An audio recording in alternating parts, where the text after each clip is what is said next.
Assalamualaikum warahmatullahi wabarakatuh. Ananda, hari ini kita akan belajar materi pertama di kelas 11 yaitu mengenai sel. Apa saja yang akan kita pelajari di video ini?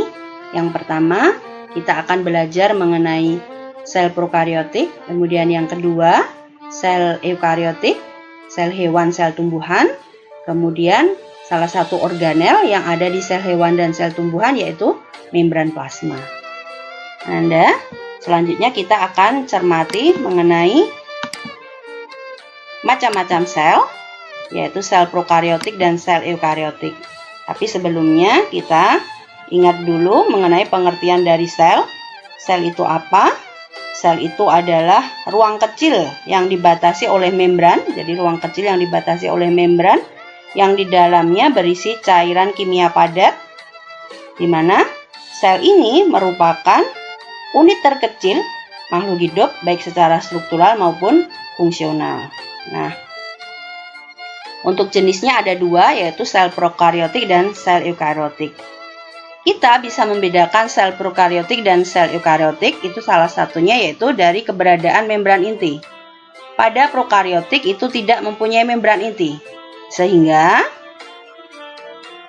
intinya masih berupa nukleolit. Nah, organel lainnya yang dipunyai oleh sel prokariotik, ini yang pertama ada dinding sel, yang di luarnya dilindungi oleh kapsul, kemudian membran plasma, ribosom, flagel, dan pilus. Kemudian kalau pada sel eukariotik, ini membrannya intinya sudah dilindungi oleh membran inti, organelnya lebih lengkap, apa saja? Kalau di sini adalah gambar sel hewan ya. Itu apa saja? Yang pertama ada membran plasma, kemudian ada inti sel, retikulum endoplasma kasar, retikulum endoplasma halus, kemudian ribosom, kemudian ada sentriol, ada mitokondria, aparatus Golgi, dan lisosom. Nah, dari sini, dari gambar ini kita bisa membedakan apa perbedaan dari sel prokariotik dan sel eukariotik berdasarkan keberadaan organelnya. Nah, tentunya kalau pada sel eukariotik itu organelnya lebih lengkap, yaitu sudah punya endomembran, sudah ada membran inti, sudah ada badan Golgi, dan sudah ada retikulum endoplasma yang tidak dimiliki oleh sel prokariotik. Seperti itu. Kemudian kita akan lanjutkan membahas mengenai sel eukariotik, yaitu yang sel hewan, yang sel tumbuhan. Mari kita cermati. Ini adalah struktur dari sel tumbuhan. Yang pertama kita akan melihat vakola. Nah, organel vakola ini tidak dipunyai oleh sel hewan. Kalaupun punya, itu ukurannya kecil. Karena ukurannya besar, maka dia mendesak inti sel, sehingga inti sel pada sel tumbuhan itu berada di pinggir. Organel berikutnya yang ada di sel tumbuhan itu adalah yang nempel di inti, itu namanya adalah retikulum endoplasma kasar. Retikulum endoplasma itu ada dua, kasar dan halus. Kalau kasar itu ditempeli ribosom, dia punya ribosom, kalau yang halus tidak. Berikutnya, ribosom itu selain nempel, terikat di RE, juga ada ribosom bebas yang ada di sitoplasma. Ini adalah inti sel yang dilindungi oleh membran sel. Ini inti sel, ulangi ya, ini inti sel yang dilindungi oleh membran inti. Kemudian berikutnya ini adalah mikrotubulus, kemudian membran plasma, kemudian mitokondria, kloroplas, dinding sel. Nah, ini dinding sel ini hanya dimiliki oleh sel tumbuhan, sel hewan tidak ada. Gitu ya. Jadi dinding sel, kemudian baru membran plasma. Tapi kalau pada sel hewan, itu membran plasma yang lapisan terluar. Berikutnya ada vesikel, kemudian ada badan Golgi. Kemudian mitokondria ya tadi, punya sel tumbuhan juga ada mitokondria. Berikutnya adalah sel hewan. Sel hewan ini juga merupakan sel eukariotik. nukleusnya sudah dilindungi oleh membran inti. Organelnya selain itu ada vesikel juga. Kemudian ada lisosom, ribosom bebas. Nah, ini retikulum endoplasma ya, nempel di inti. Retikulum endoplasma kasar karena dia ditempeli ini ribosom kalau digambar titik-titik ini. Kemudian ini adalah RE halus atau retikulum endoplasma halus. Kemudian ini aparatus Golgi atau badan Golgi. Kemudian ini adalah sentriol. Kemudian ini adalah membran plasma, lapisan terluarnya. Ini adalah mitokondria. Kemudian ini mikrotubulus. Kemudian ini adalah mikrofilamen. Nah, dari pencermatan gambar ini, marilah kita lihat perbedaan sel tumbuhan dan sel hewan. Pada sel tumbuhan itu ada dinding selnya, kemudian punya vakula yang ukurannya besar, ada kloroplasnya dan tidak ada sentriol. Nah, berikutnya, salah satu organel yang dimiliki oleh sel hewan dan sel tumbuhan adalah membran sel atau membran plasma. Fungsinya itu sebagai pelindung dan juga untuk transport zat. Strukturnya seperti apa? Mari kita cermati. Ini adalah gambarnya ya. Gambar dari membran sel. Kalau dicermati lebih detail lagi, meliputi bagian-bagian yang bisa dilihat di gambar ini. Jadi membran plasma itu tersusun oleh dua lapisan fosfolipid, sehingga disebut dengan fosfolipid bilayer. Bilayer, bi itu dua, layer itu lapisan. Jadi dua lapisan fosfolipid.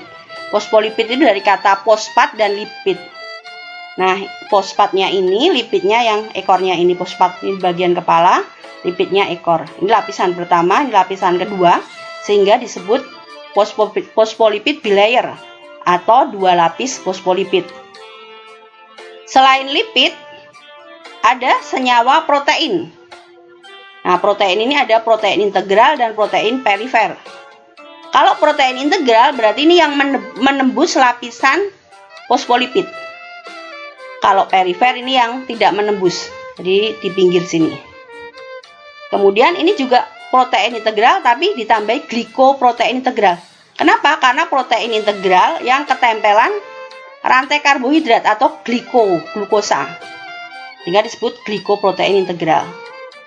Nah, ini adalah bagian-bagian dari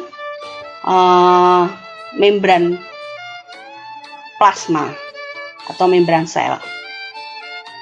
Berikutnya kita akan lihat bahwasanya membran plasma, membran sel itu bersifat semipermeable, yaitu hanya memilih zat saja yang akan bisa masuk atau keluar.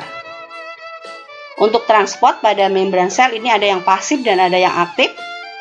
Yang pasif itu dengan osmosis difusi. Nah, ada peristiwa yang terjadi berkenaan dengan transport osmosis pada sel hewan dan sel tumbuhan. Mari kita cermati.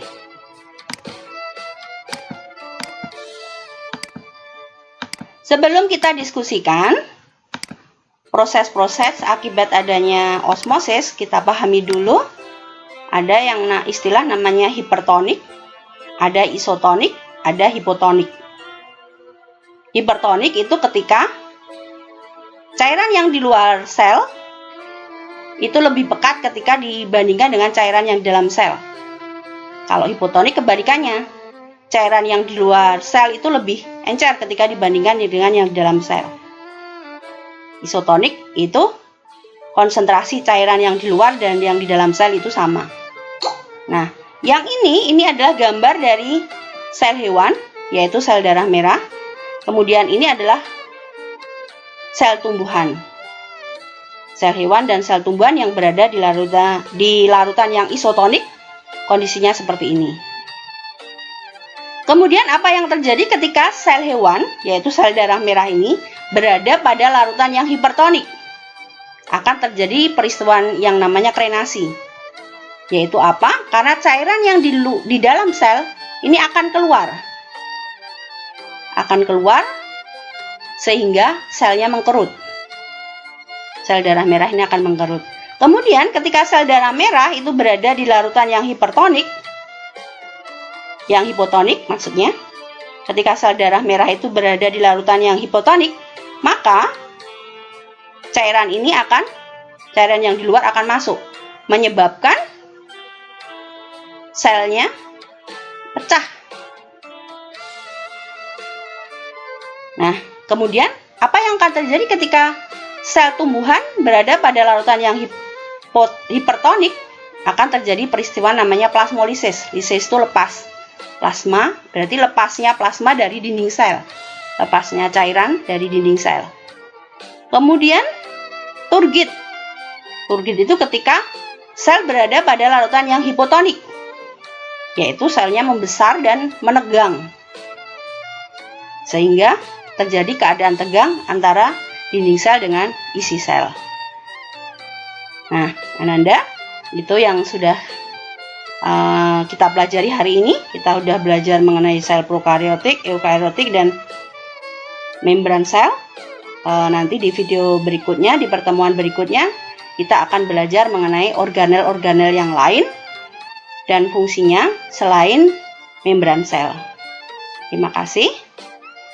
Gue akhiri. Assalamualaikum warahmatullahi wabarakatuh.